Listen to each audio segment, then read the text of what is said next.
Continuamos con el estudio del libro de Mateo. Por estrategia he estado llevando hasta 3 libros.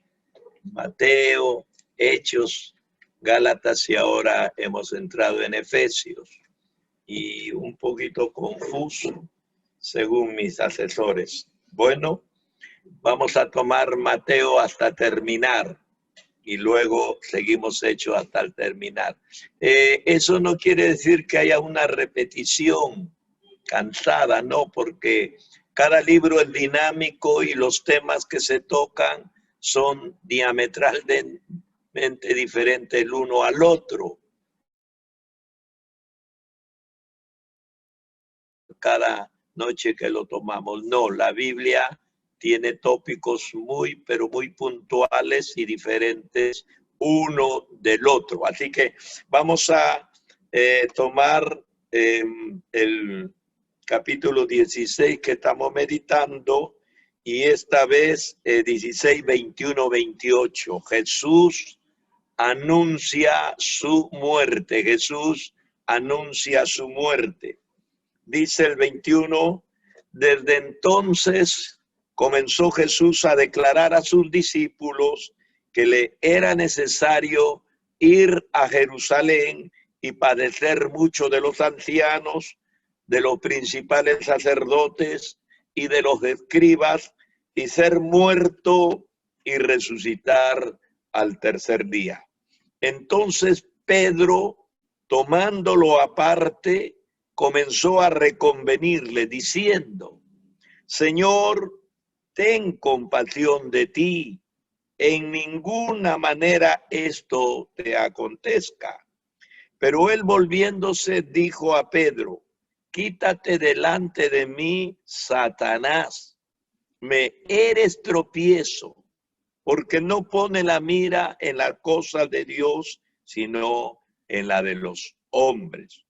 Entonces Jesús dijo a sus discípulos: si alguno quiere venir en pos de mí, niéguese a sí mismo y tome su cruz y sígame.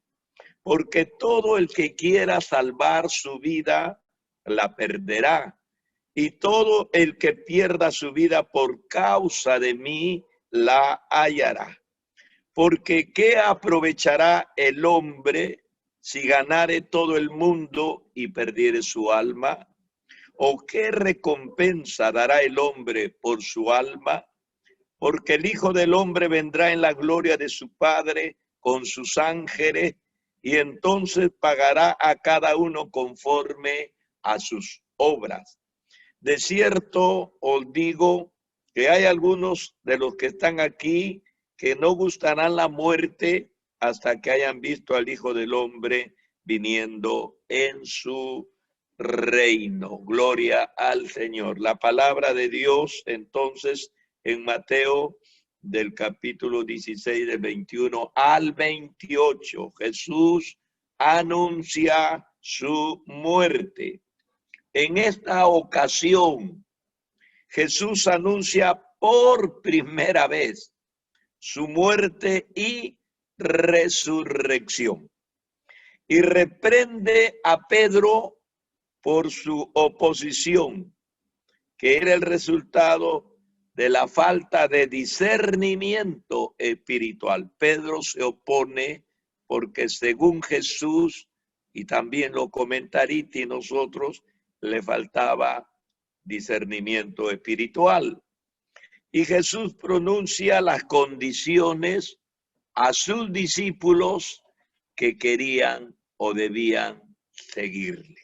Así que este es el planteamiento de esta porción de la palabra del Señor. El anuncio de su muerte, ¿no?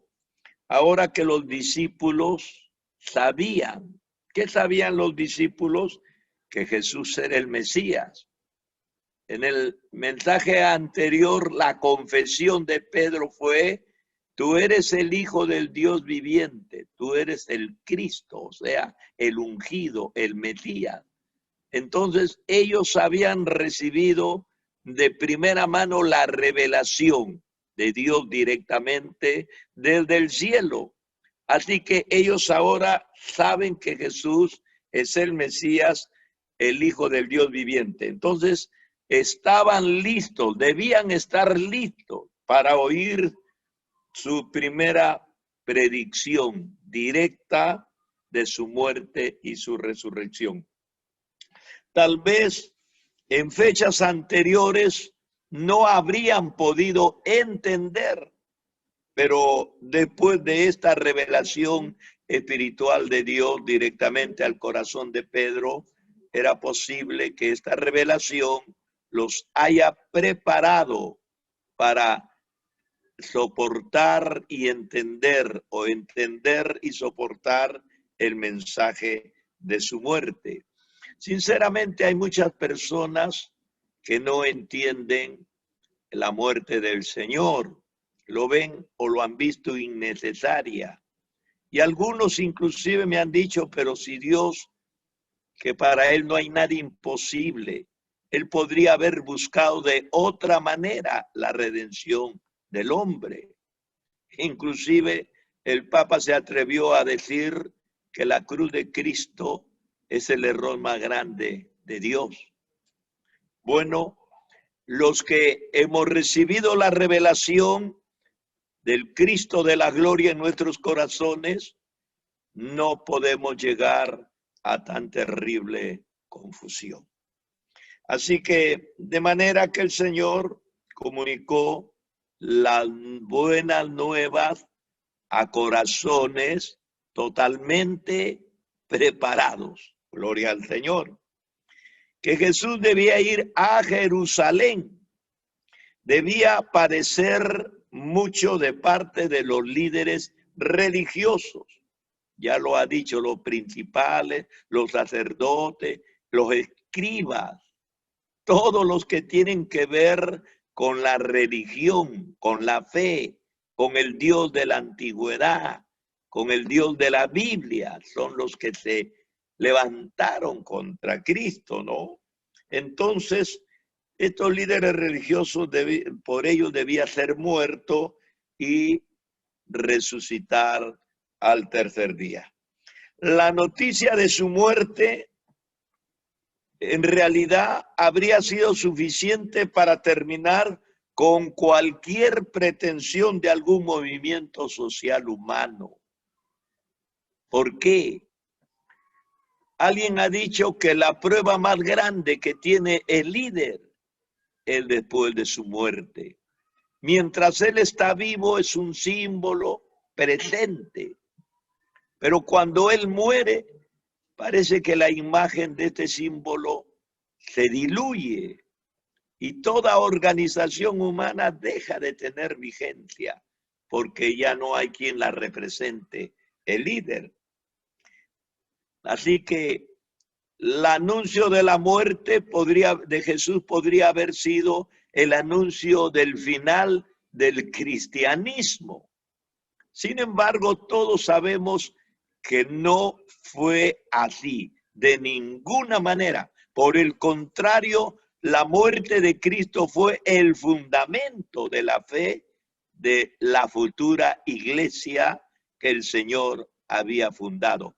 Jesús lo dijo, las puertas del infierno no prevalecerán, no podrán contra la iglesia. Así que la muerte podría haber traído consternación, tristeza, podría haber traído desilusión, pero junto a la muerte Jesús anunciaba su resurrección. Y ahí radicaba precisamente la gran diferencia entre los muchos líderes humanos que hubieron en toda la historia nuestra y de los pueblos tan antiguos y nuestro líder espiritual, Cristo de la gloria. La gran abismal diferencia, que él anunciaba su muerte, pero junto a su muerte anunciaba su resurrección. ¿Cuál fue la reacción de Pedro? Hemos dicho que Pedro era un personaje muy extrovertido, muy subjetivista, pero también un personaje que no guardaba nada. Su personalidad era esa. Entonces los otros 11 no reaccionaron, tal vez compungidos, perturbados, preocupados, cualquier reacción psicológica dentro de su personalidad, pero no reaccionaron como Pedro. Pedro se sintió indignado al pensar que su maestro tendría que padecer la muerte. Y tomándolo aparte inmediatamente,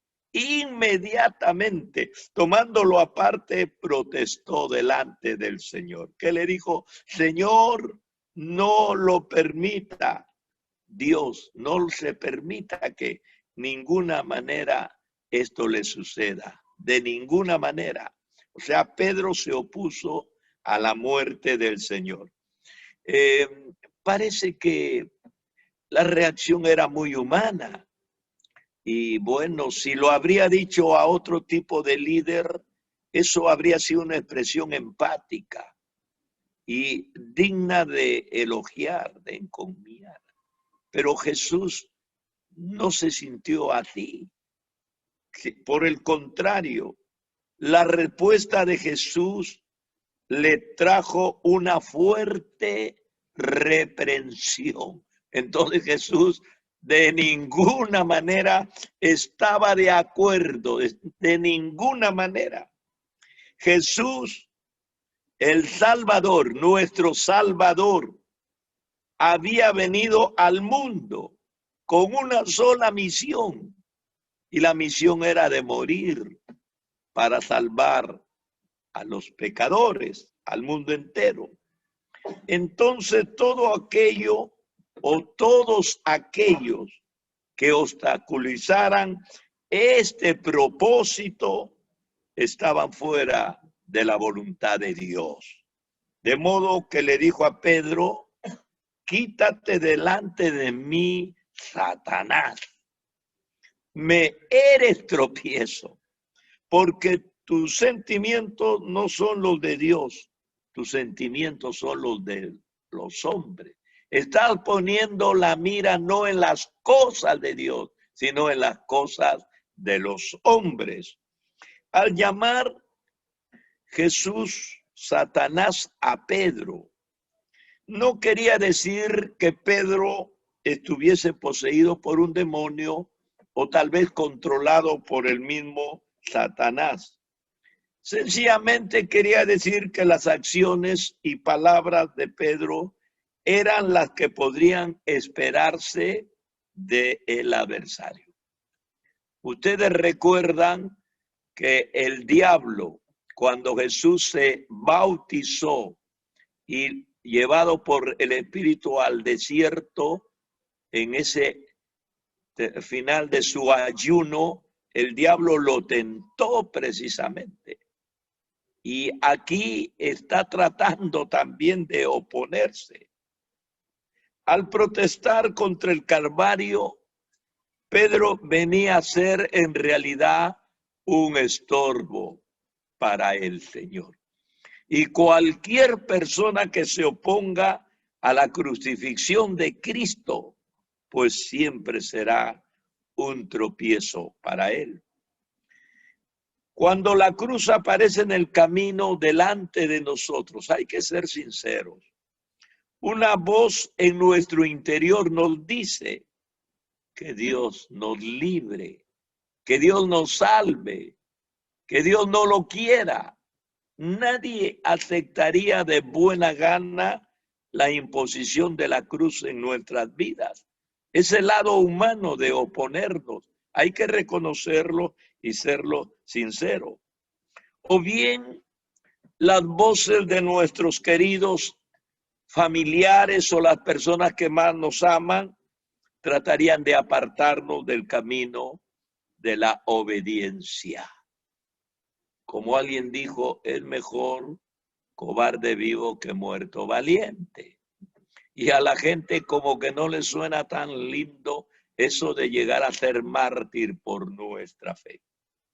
Así que en estas ocasiones, sea que se oponga el diablo, sea que nos entre mucho temor, o sea que la familia se oponga, nosotros debemos de llegar a decir, como dijo Jesús: apártate de mí, Satanás, porque me eres estorbo. El verdadero discípulo, según el planteamiento del Señor, expresa que está involucrado en acciones como la negación del yo, llevar la cruz y seguirle. Según el planteamiento del Señor, estas tres expresiones son la imposición de todo discípulo. Y negar el yo no es lo mismo que la abnegación. La persona puede llegar a la abnegación, pero no a la negación de su yo. ¿Qué significa negar el yo? Significa entregarse al control de su Señor y que el yo no tenga ningún derecho. Lo que decía Pablo: con Cristo estoy crucificado. Y no era una expresión retórica, no era una acción de su dicción. En realidad, Pablo se sentía identificado con Cristo de tal manera que él sentía que su yo había muerto desde que conoció al Señor. Por eso que cuando le vino la sentencia de su condenación a muerte, él declaró frases de triunfo, no de derrota. He guardado la fe, he acabado mi carrera. No se siente frustrado, no se siente eliminado o apartado, no se siente fracasado, se siente un triunfador. Gloria al Señor. Entonces, eso significa negarnos nuestro yo, entregarnos al control del Señor. Ya no vivo yo, Cristo vive en mí, la expresión de Pablo en Gálatas 2:20, un versículo tan clara su expresión de Pablo sobre la decisión de identificarse con el Cristo que lo había salvado. Luego, tomar la cruz significa estar dispuesto a sufrir el oprobio, la vergüenza, las burlas y tal vez todo padecimiento y quizás el martirio por causa de él. También significa morir al pecado. Personas que no toman su cruz no han muerto al pecado, al yo y al mundo. Personas que no quieren santificar su vida. No están viviendo para Cristo, están viviendo para el mundo. Son gente que no han muerto para el mundo, están vivos. ¿Qué es lo que han hecho? Se han puesto el vestido de la religión que solamente les cubre la piel, y esto no va más allá. Sus decisiones no tienen que ver con su corazón y su alma. Por eso cualquier viento de doctrina o cualquier estilo de cultura, para ellos le da igual. No pueden sacrificar nada por su Señor. Y tercero, el tercer desafío que Jesús plantea al discipulado significa seguirle. Significa vivir como Él vivió.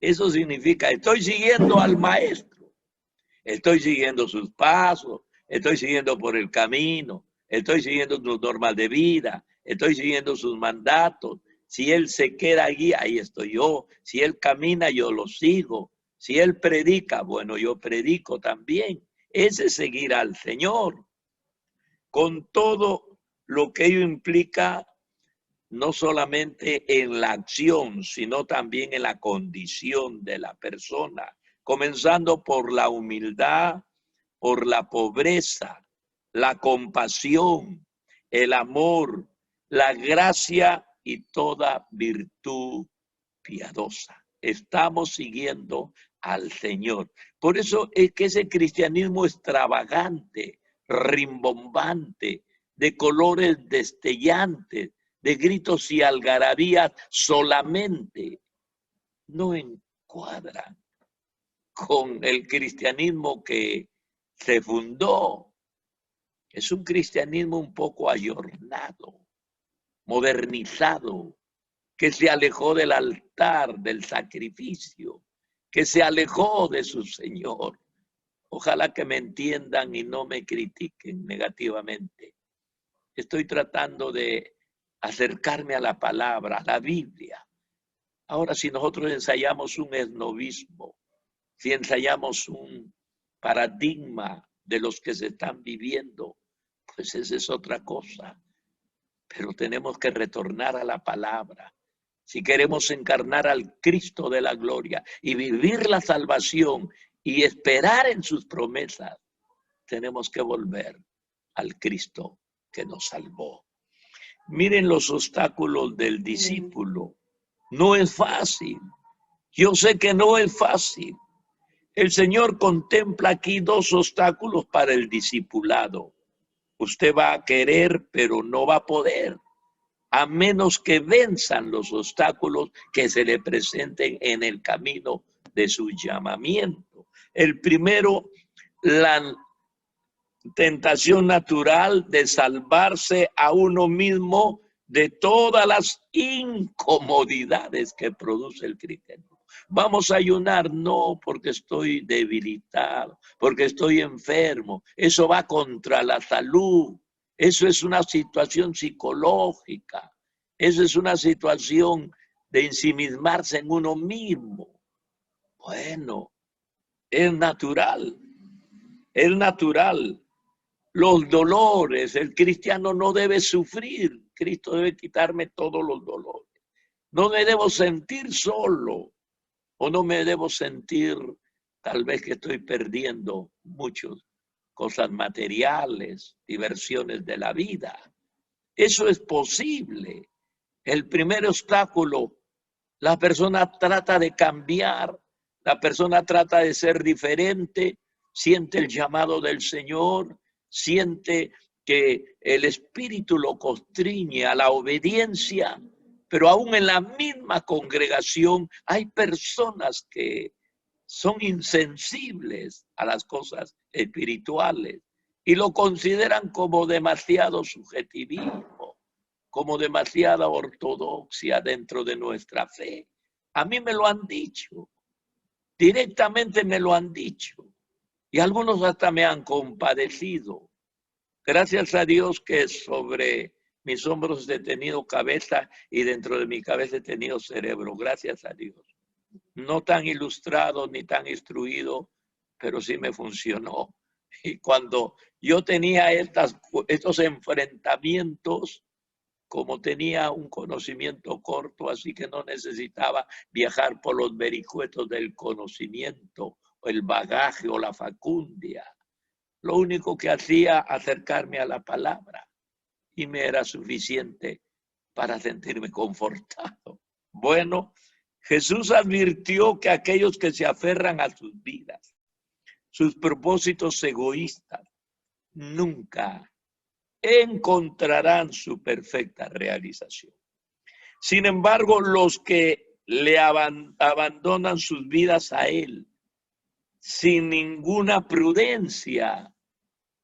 Un pastor una vez me dijo, hermano Salazar, amarre su barco, no ande por aquí, por allá, va a terminar en la nada.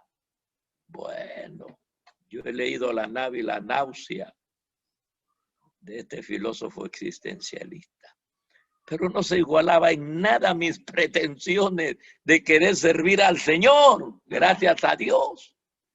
¿Cómo me va a decir que porque voy a predicar aquí y viajo por allá voy a terminar en la nada? Nadie puede terminar en la nada porque tenemos nuestra existencia garantizada en el Cristo que lo es todo. Así que es deplorable esos sentimientos y esas actitudes si vienen de dentro de la iglesia.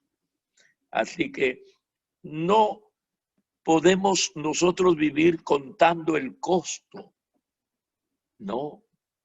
¿Cuánto me cuesta? ¿Cuánto vale? ¿Cuánto voy a ganar? Si hago esto, ¿cuánto voy a perder?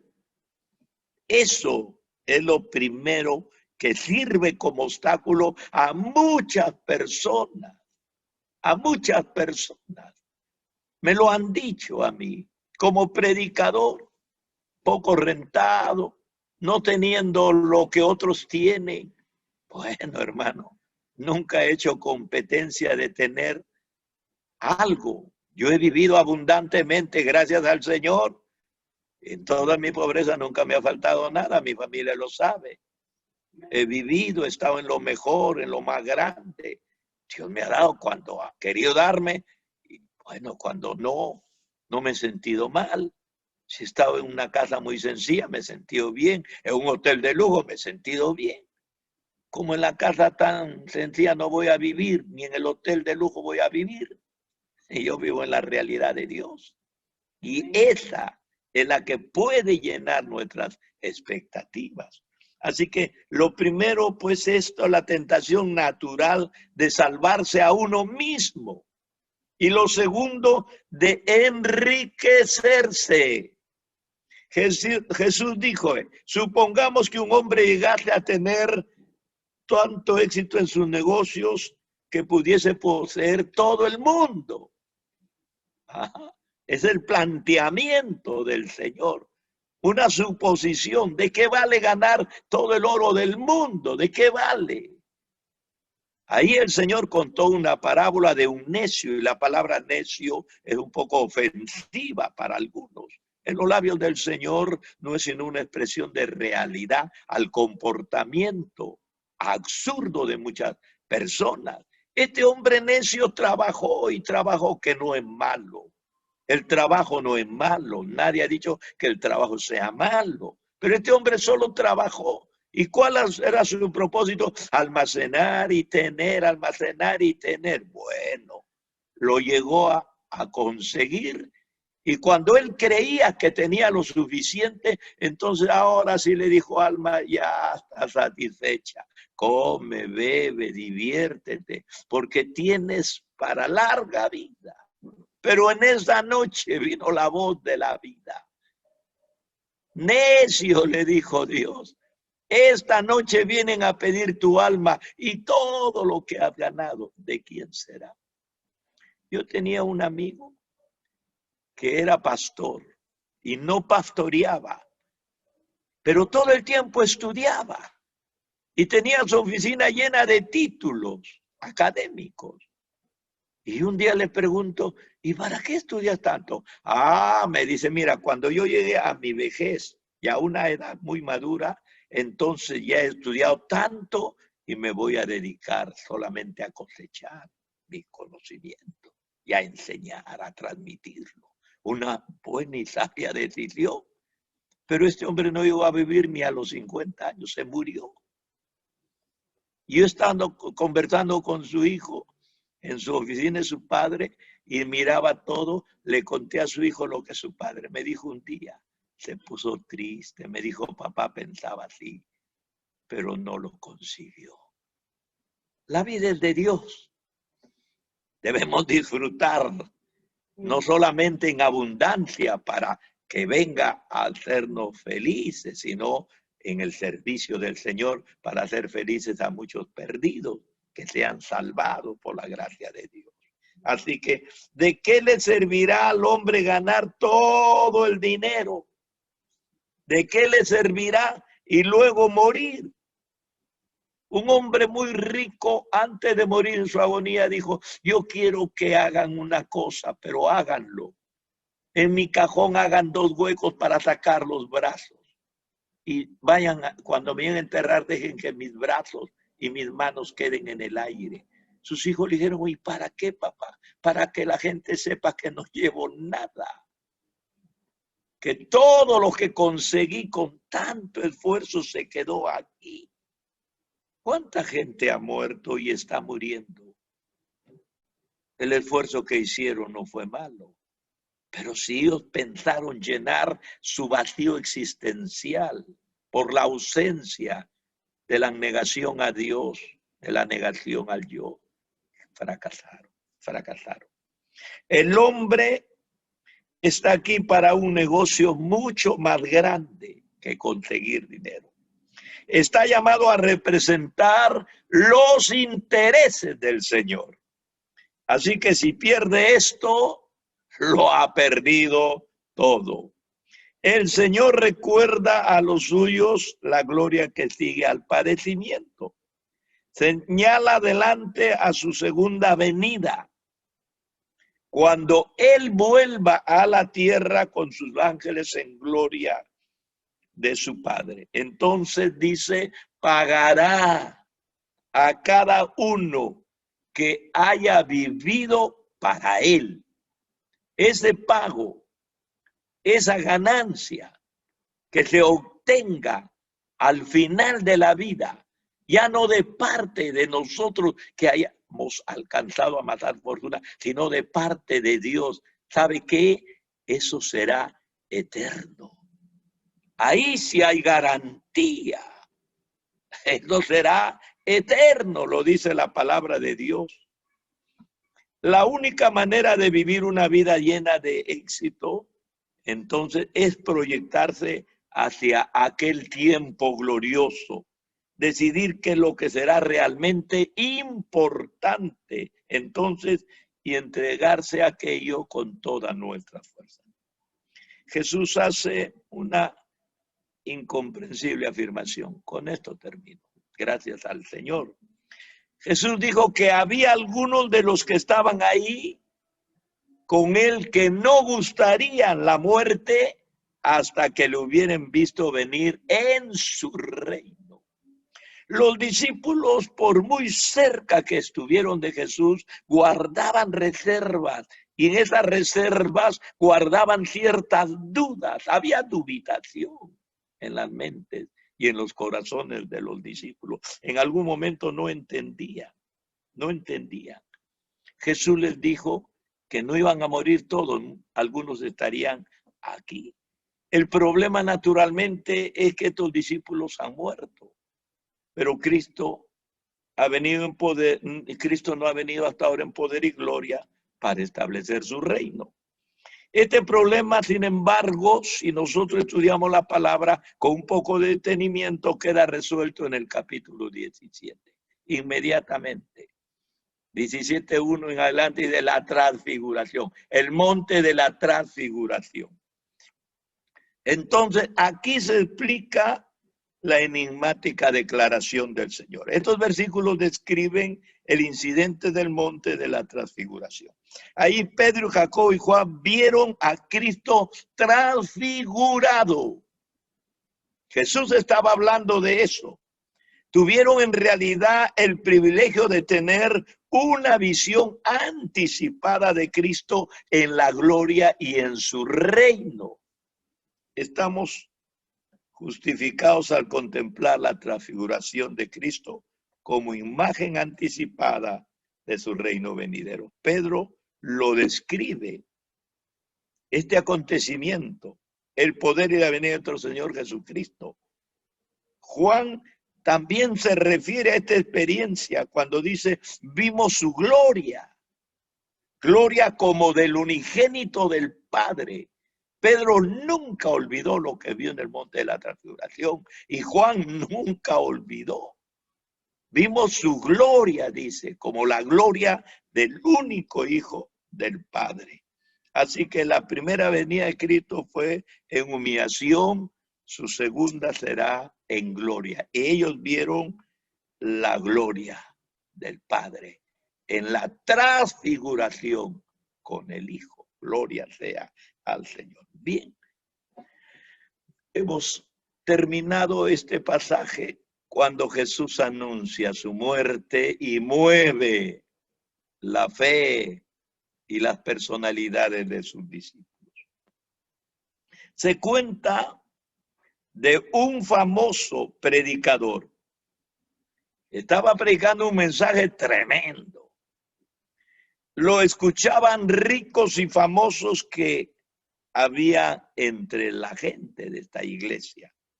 La primera parte de su sermón titulaba Gana todo lo que puedas.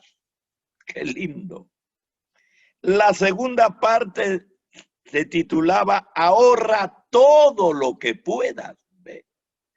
Era un sermón muy alentador para los ricos que seguían escuchando atentos, pues se sentían muy estimulados.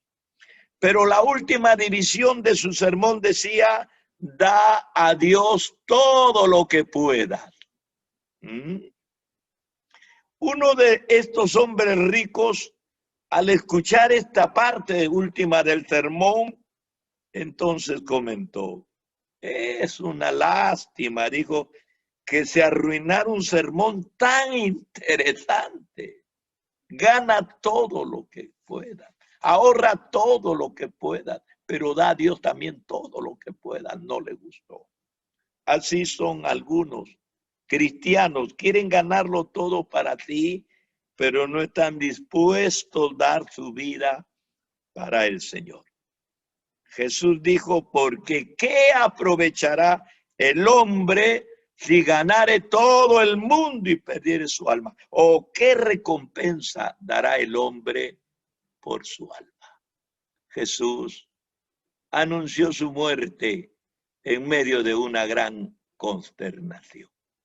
Los discípulos lo entendieron a medias, pero cuando lo vieron resucitado, lo entendieron todo. Usted y yo tenemos el privilegio. No podemos ver las cosas del Señor a medias, porque a través de la historia se ha encargado el Señor de mostrarnos la muerte y la resurrección. Solo nos falta contemplar su glorificación. Pero si de dos acciones ya se ha cumplido la primera, por lógica, por inercia, la última también se cumplirá. Dios nos bendiga, Dios nos bendiga. Bien, estoy terminando este mensaje, gracias al Señor.